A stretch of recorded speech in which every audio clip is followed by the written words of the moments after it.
புதிய தலைமுறையின் விரைவு செய்திகளுக்கு வரவேற்கிறோம். தமிழகம், இந்தியா, சர்வதேசம், வணிகம், விளையாட்டு போன்றவற்றில் முக்கிய நிகழ்வுகளை பார்க்க இருக்கிறோம். முதலில் தமிழகத்தின் முக்கிய செய்திகளை பார்க்கலாம். திருநெல்வேலி, கன்னியாகுமரி, மதுரை, திருச்சி ஆகிய மாவட்டங்களில் கனிம மணல் அள்ளுவதற்கு தடை விதித்து தமிழக அரசு உத்தரவிட்டுள்ளது. இந்த மாவட்டங்களிலும் ககன்தீப் பேடி தலைமையிலான குழு ஆய்வு செய்யும் என முதலமைச்சர் ஜெயலலிதா தெரிவித்துள்ளார்.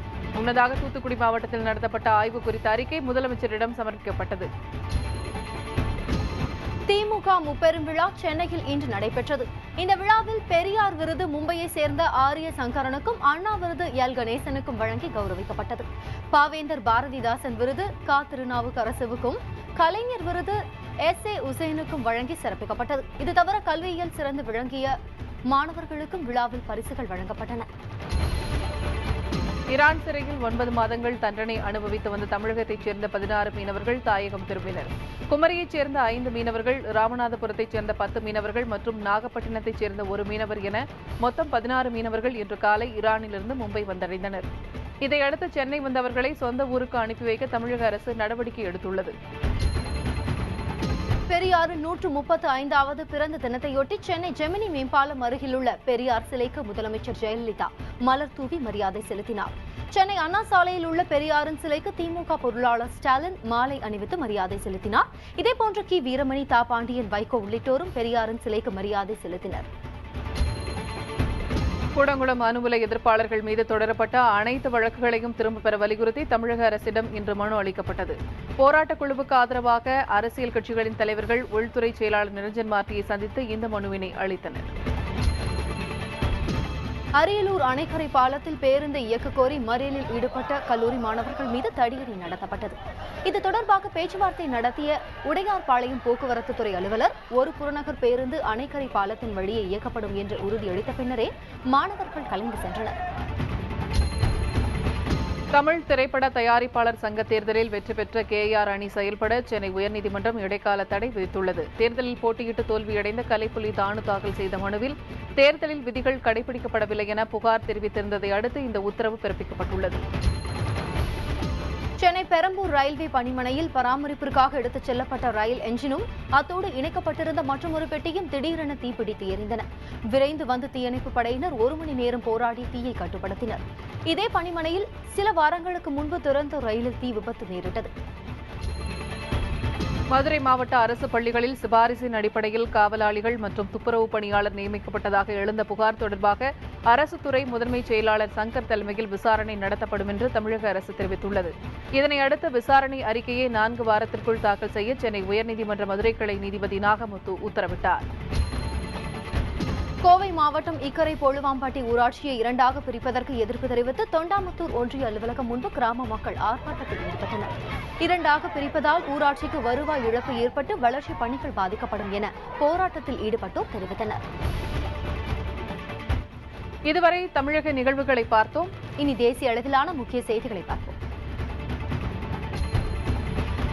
ஏழைகளின் நலன்களுக்காக அல்லாமல் வசதி படைத்தவர்களின் நலன்களுக்காகவே பாரதிய ஜனதா கட்சி பாடுபடுவதாக காங்கிரஸ் துணைத் தலைவர் ராகுல் காந்தி குற்றம் சாட்டியுள்ளார். ராஜஸ்தான் மாநிலத்தில் கட்சி பொதுக்கூட்டத்தில் உரையாற்றிய ராகுல் காந்தி, பணக்காரர்கள் பலனடைய வேண்டும் என்பதற்காகவே உணவு பாதுகாப்பு சட்டத்தை பாரதிய ஜனதா கட்சி எதிர்ப்பதாக விமர்சித்தார். சேது சமுத்திர திட்டம் தொடர்பாக உச்சநீதிமன்றத்தில் நடைபெற்று வந்த வழக்கு நவம்பர் மாத இறுதிக்கு ஒத்திவைக்கப்பட்டுள்ளது. மத்திய அரசின் பதில் மனு தமக்கு தாமதமாக கிடைத்தது எனவும், அதனால் பதிலளிக்க அவகாசம் வேண்டும் எனவும் மனுதாரர்களில் ஒருவரான சுப்பிரமணியன் சுவாமி கோரியதை அடுத்து நீதிபதிகள் வழக்கை ஒத்திவைத்தனர். உத்தராகண்ட் இயற்கை பேரழிவில் சிக்கிய 4120 பேர் குறித்த தகவல் இதுவரை தெரியவில்லை. இதில் 92 பேர் வெளிநாடுகளைச் சேர்ந்தவர்கள். இது தொடர்பாக இறுதிப்பட்டியல் வெளியிடப்பட்டுள்ள உத்தராகண்ட் அரசு அதிகபட்சமாக உத்தரப்பிரதேசத்தைச் சேர்ந்த 1150 பேரை காணவில்லை என தெரிவித்துள்ளது. இந்த பட்டியலில் தமிழகத்தைச் சேர்ந்த 14 பேரும் புதுச்சேரியைச் சேர்ந்த ஒருவரும் அடக்கம். ஜம்மு காஷ்மீரில் உள்ள இந்திய எல்லையில் பாகிஸ்தான் படையினர் நடத்திய தாக்குதலில் எல்லை பாதுகாப்பு படை வீரர் ஒருவர் காயமடைந்தார். தற்போது மருத்துவமனையில் சிகிச்சை பெற்று வரும் அவரது உடல்நிலை சீராக இருப்பதாக அதிகாரிகள் தெரிவித்தனர். பூஞ்ச் பகுதியில் உள்ள இந்திய ராணுவ முகாம்களை நோக்கி கடந்த சில வாரங்களாக எரிகணைகளை வீசியும் துப்பாக்கிச் சூடு நடத்தியும் பாகிஸ்தான் தாக்குதல் நடத்தி வருகிறது. வன்முறையால் பாதிக்கப்பட்ட உத்தரப்பிரதேச மாநிலத்தின் முசாஃபர் நகர் மாவட்டத்தில் இயல்பு நிலை திரும்பியுள்ளது. ஊரடங்கு உத்தரவு முற்றிலும் திரும்பப் பெறப்பட்டிருப்பதால் கடைகள், காய்கறி சந்தைகளில் மக்கள் கூட்டம் அலைமோதியது. ஆட்டோ, பேருந்து உள்ளிட்ட போக்குவரத்து வாகனங்களும் இயக்கப்பட்டன. இதற்கிடையே வன்முறை தொடர்பான வழக்குகளை விசாரிக்கும் சிறப்பு குழு தனது பணியை இன்று தொடங்கியது. ஆந்திராவில் இன்று ஹைதராபாத் விடுதலை தினம் கோலாகலமாக கொண்டாடப்பட்டது. ஆளும் காங்கிரஸ், பாரதிய ஜனதா, தெலுங்கு தேசம் உள்ளிட்ட கட்சிகளின் தலைவர்கள் தேசிய கொடியேற்றியும் சர்தார் வல்லபாய் பட்டேல் சிலைக்கு மாலை அணிவித்து விடுதலை தினத்தை கொண்டாடினர். நிசாம் கட்டுப்பாட்டில் இருந்த ஹைதராபாத் 1948ஆம் ஆண்டு இந்தியாவோடு இணைக்கப்பட்டது.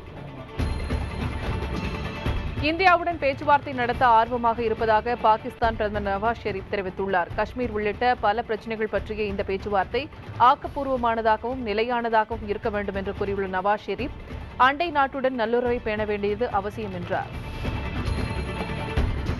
ஜம்மு காஷ்மீரின் சோபியான் பகுதிக்கு செல்ல முயன்ற பிரிவினைவாத தலைவர் மிர்வாயிஸ் உமர் ஃபரூக்கை காவல்துறையினர் கைது செய்தனர். அப்போது பேசிய உமர் ஃபரூக், ஊரடங்கு உத்தரவு காரணமாக உணவு, பால், மருந்து கிடைக்காமல் சோபியான் மக்கள் அவதிப்படுவதாக தெரிவித்தார். சிஆர்பிஎஃப் துப்பாக்கிச் சூட்டில் 4 இளைஞர்கள் பலியானதால் சோபியானில் கடந்த 10 நாட்களாக ஊரடங்கு உத்தரவு நடைமுறையில் உள்ளது. இந்தியன் முஜாஹிதீன் தீவிரவாதி யாசின் பத்கலை காவலில் வைத்து விசாரிக்க தேசிய புலனாய்வு அமைப்புக்கு மேலும் 4 நாட்கள் அனுமதி கிடைத்துள்ளது. இதையொட்டி பலத்த பாதுகாப்புடன் டெல்லி சிறப்பு நீதிமன்றத்தில் தீவிரவாதி யாசின் பத்கல் ஆஜர்படுத்தப்பட்டார். இந்திய, நேபாள எல்லையில் கைது செய்யப்பட்ட யாசின் பத்கல் பல்வேறு குண்டுவெடிப்பு சம்பவங்களில் தொடர்புடையவர். பாரதிய ஜனதாவின் பிரதமர் வேட்பாளராக அறிவிக்கப்பட்ட நரேந்திர மோடி தனது 64வது பிறந்த நாளை இன்று கொண்டாடினார். அவருக்கு பிரதமர் மன்மோகன் சிங், LK அத்வானி உள்ளிட்ட தலைவர்களும் பொதுமக்களும் வாழ்த்து தெரிவித்தனர். மக்களின் இந்த வாழ்த்துக்கள் வீணாகாது என நம்புவதாக மோடி தெரிவித்துள்ளார்.